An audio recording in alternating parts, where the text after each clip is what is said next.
appreciate the time that you're taking, and I hope that you're going to enjoy this quick webinar. What we're talking about today is that the grass is never greener on the other side. I think that a lot of us that have registered for this is searching for something in our hearts.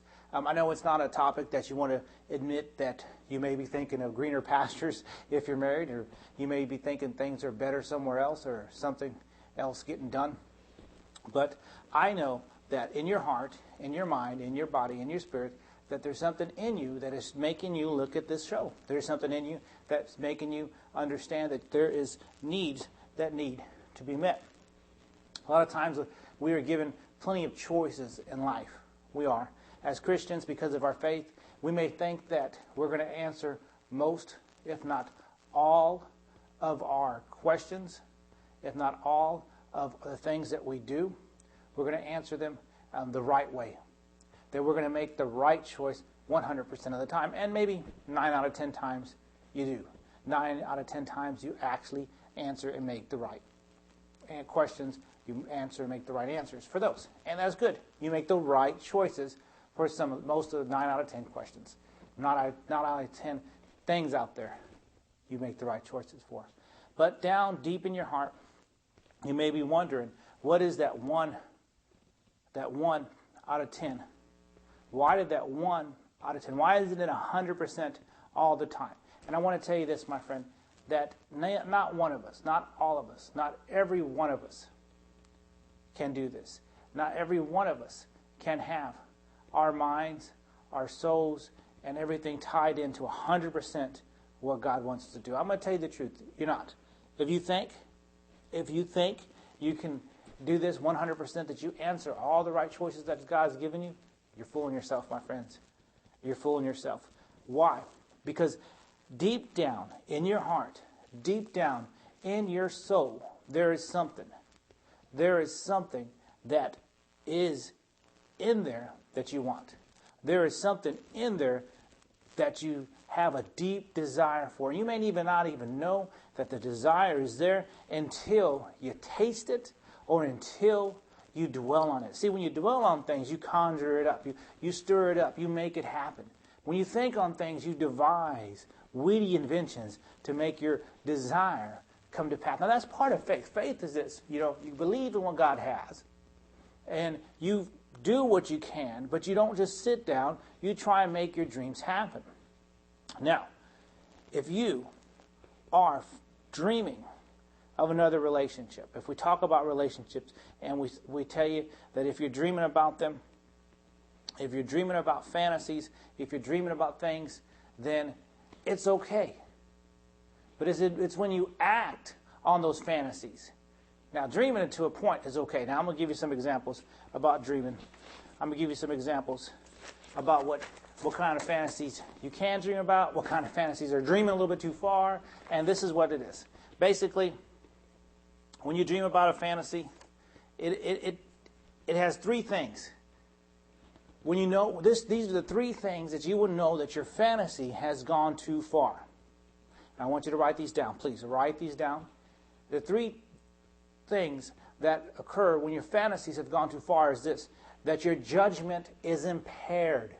Your judgment is impaired.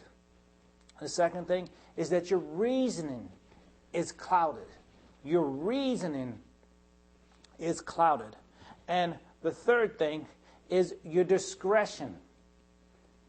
Your discretion is broken. Your discretion is broken. Why do we say this?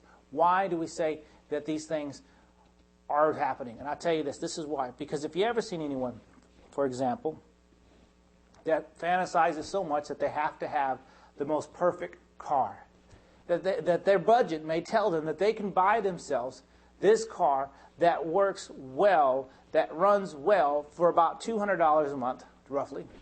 And that $200 a month, this car will get them to work, it'll get them to their jobs, back and forth, it'll get them to the grocery store, it'll drop the kids off, it'll get them to church, it'll get them activities and stuff, no problem off, $200 a month. But because it's not the latest model, and because it's not the hippest model or the nicest car, the Speedster or the luxury SVU, SUV, then I tell you this, people put themselves into a burden. People live a fantasy when their budget is telling them they can live only on a $200 payment. They're living on a $600 payment. And it's not good. Every check that you're writing, every check that you're working for is paying for a car. You're struggling to make it. Why? Because you're living in a little bit of a fantasy.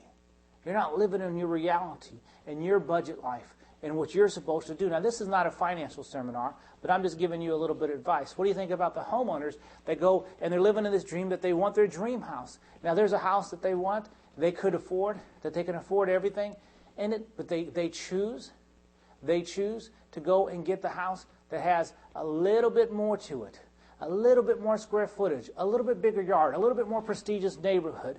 And then all of a sudden, they're over there struggling to make not the payment, because they can afford the payment, but they didn't anticipate the maintenance fees. They didn't anticipate the taxes. They didn't anticipate all of the expenses just to keep this thing running, the insurance. They didn't anticipate the keep up of the property. And suddenly, they're getting foreclosed on. Suddenly, they are no longer able to take care of what they got.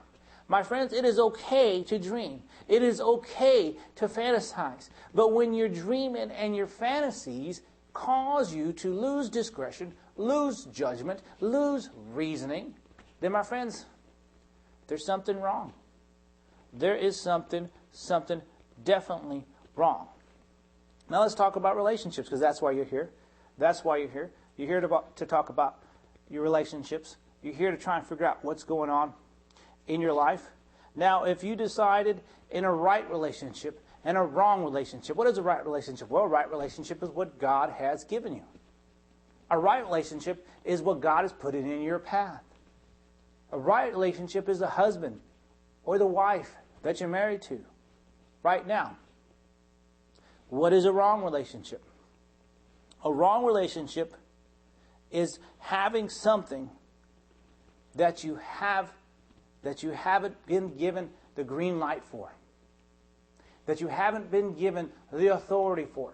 What is the wrong relationship? It's when you're sitting in a marriage and someone gives you attention. Someone starts to puff you up, make you feel all special.